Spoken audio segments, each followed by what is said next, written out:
bien, amigos, continuamos con más aquí en Economía para Todos. Y bueno, lo cierto es que durante el fin de semana ya el INEI publicó las cifras del PBI al cierre de 2024, ¿no? Del PBI nacional peruano, por supuesto. Y bueno, creció la economía peruana 3.3%. Es una cifra que ya había adelantado. Nosotros conversamos días antes de que saliera el señor José Ariza, entonces ministro de Economía. Ya lo había comentado aquí en el programa. Martín Valencia, jefe de estudios económicos del Instituto Peruano de Economía, está con nosotros justamente para analizar esas cifras. Martín, ¿cómo estás? Bienvenido. Gracias, Valeria. 3.3% estuvo por encima, digamos, de lo que se había proyectado inicialmente o a inicios del 2024. ¿Qué sensación te da esa cifra? Es una cifra que da señales mixtas cuando la ves más a fondo. Por un lado, es la cifra más alta sin considerar el 2021.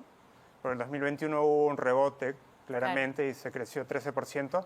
La cifra más alta desde el 2018, cuando se creció 4%. Sin embargo, si ves la tendencia de lo que hubiese sido si no había pandemia y luego recesión en 2023, todavía estamos 6% por debajo de lo que hubiese sido si manteníamos la tendencia prepandemia. Entonces, es un resultado que no debe ser tan... No hay que tirarle tantos fuegos artificiales. Sí. Ok.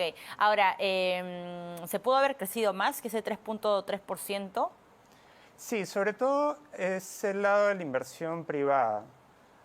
En la primera mitad del año la inversión privada creció 0, luego en el tercer trimestre creció 4. Nosotros también, aún no salen las cifras finales del cuarto trimestre, pero alrededor de 4 será también. Sin embargo, hay que considerar que la inversión minera casi no ha crecido, ¿no?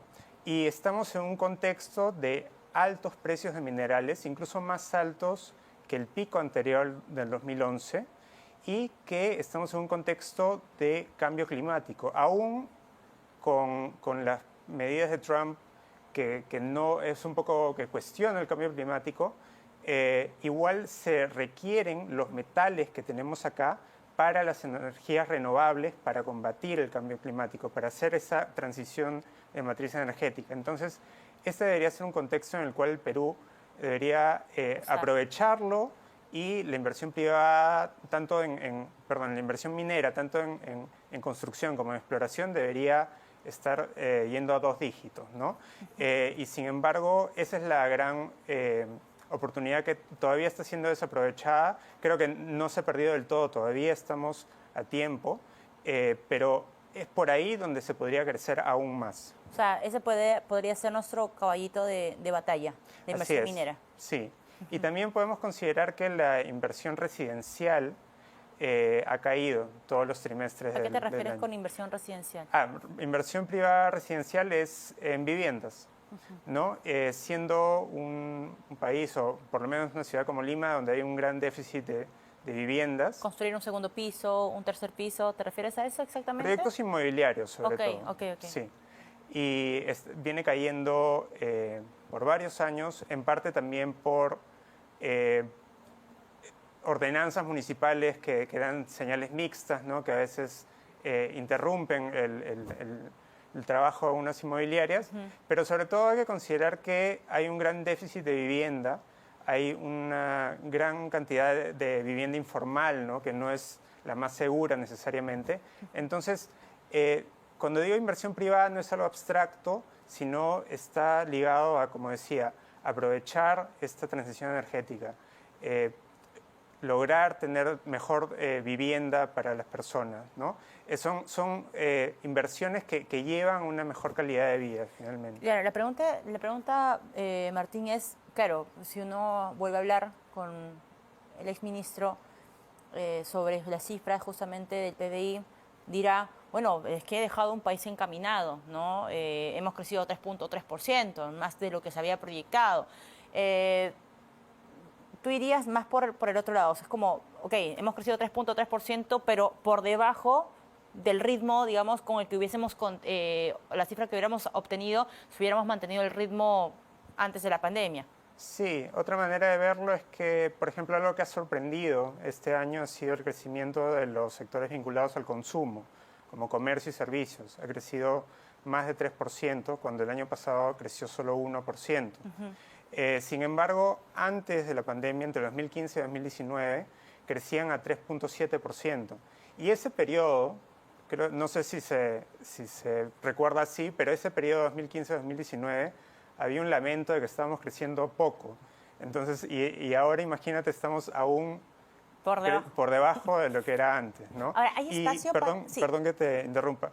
Acerca del crecimiento, de lo que podría decir el ex ministro Arista, también hay un legado de un alto déficit fiscal.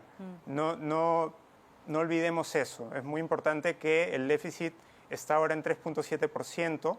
Ha habido 2 años seguidos de incumplimiento de esa meta y para este año debería caer hasta 2.2%. ¿Es posible eso? Desde el IPE pronosticamos que no se va a cumplir. Aún así, se espera un gran ingreso, una gran recaudación por regularización entre marzo, abril, mayo. Veremos. Desde el IPE, nuestra proyección hasta ahora es que no se llegará a cumplir la meta. La meta es de 2%. 2.2%. El señor Salardi, el actual ministro de Economía, ¿está recibiendo a un país en condiciones como para ser encaminado en materia económica? O sea, 3.3%, tiene la tarea esta mochila pesada, que es el cumplimiento del déficit, es conversar muy cercanamente con el Congreso de la República, frenar proyectos que apunten de repente a una afectación fiscal, ¿no? ¿Cómo recibe la economía el ministro con las cifras ya dadas por el INEI? Es una economía que se ha recuperado de la recesión del 2023. Okay. Hay un buen crecimiento del empleo, porque el empleo formal ha venido creciendo en los últimos meses a tasas de alrededor de 5% en promedio. La última cifra de empleo de Lima de enero ha crecido, si no me equivoco, ha crecido 3%, pero los ingresos han crecido alrededor de 8% real, es decir, el poder adquisitivo de las personas está mejorando, ¿no? También en un contexto de inflación controlada. Claro, más bajo. Entonces, es un momento que puede ser auspicioso.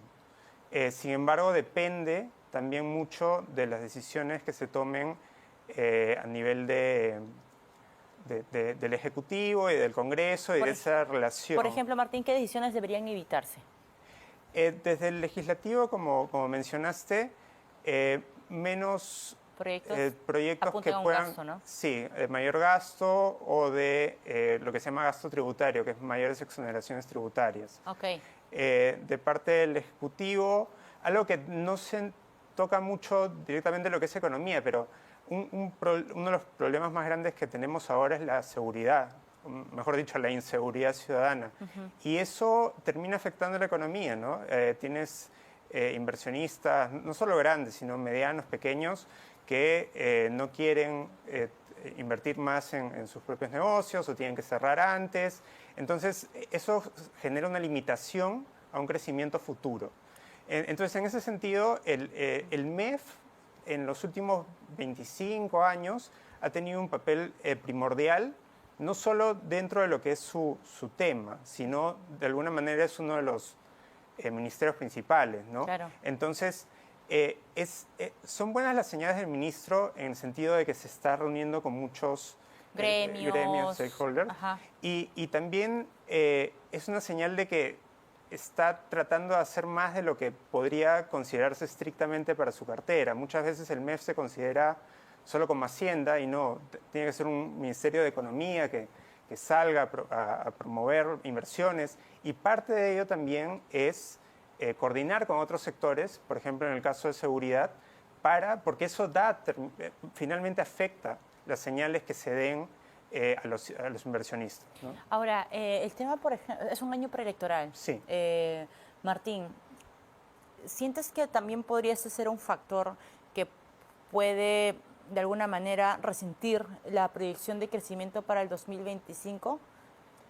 Para lo que tenemos desde el IPE es que la economía, o la inversión privada, mejor dicho, se iría acelerando hacia finales de año con este ambiente preelectoral. Segundo semestre del 2025, que más o menos es lo que Sí, apuntaba el BCR también. más hacia el cuarto trimestre, y de ahí una desaceleración aún mayor, o inclusive una caída en el 2026. Eso haría que el PBI 2025 crezca 3%, sí, y 2026 tenemos una proyección de 2.3% debido a esa desaceleración de la demanda interna. Claro, ahora, es común ver una economía un poco más retraída, quizá hacia fines, o sea, mientras más nos acercamos a las elecciones presidenciales.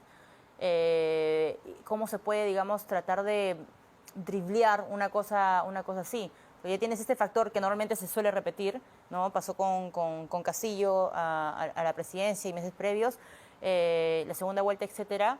Pero ¿cuál debería ser tu carta bajo la mesa o tu carta bajo la manga para no tratar de que esa cifra se sienta? Sí, ahí es importante grandes proyectos de inversión privada. ¿Y qué ocurre cuando son grandes? Son proyectos que sabes que van a ser multianuales, ¿no? Por ejemplo, el Metro de Lima. Sabemos que no se iba a construir en un solo año, sino en varios años. Okay. Y ya tienes o sea, debería ser un tipo de inversión que está de alguna manera independiente al ciclo político, ¿no? Okay. Son inversiones cruciales. Fuera, digamos, de las Sí, intenciones y sí, los nombres y los rostros. Okay. Ahora, no siempre ocurre, pero ese es el tipo de inversión grande que podría estar blindada, podría, sí, blindarse de la especulación política, de la incertidumbre. O la intromisión. Y en temas, por ejemplo, de minería, tenemos lo de Tía María, ¿no? Esperemos que para este año. ¿Ves de repente alguna otra, no sé si ampliación, no sé si nuevo proyecto como lo fue Quellaveco en su momento? Porque hablaste al inicio de la entrevista del tema de la exploración y en algunas semanas se realiza PDAC en Canadá. Es un buen momento, es un buen espacio, digamos, para atraer inversión. Sí, lo que se prevé para el 2025 es un conjunto de inversiones que se puede considerar de tamaño mediano, ¿no? Como Safranal, Pampa de Pongo, Okay. Reposición Antamina. Quellaveco era un proyecto. Estos proyectos están entre 1.500 y 2.000 millones de dólares. Quellaveco era un proyecto de 5.000 millones de dólares, ¿no? Entonces, estrella fugaz. Sí, no, pero ha existido antes, ¿no? Las Bambas fue uno de esos proyectos, Cerro Verde también fue bastante grande, y ahora en la cartera de proyectos que no tiene una fecha todavía está Yanacocha Sulfuros, que también llega a 4.800 mil millones, si no me equivoco.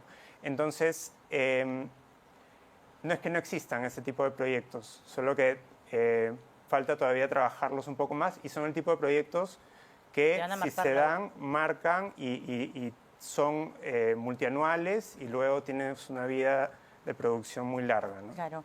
Martín, gracias por acompañarnos esta tarde. Martín Valencia, jefe de estudios económicos del Instituto Peruano de Economía, estuvo con nosotros y así...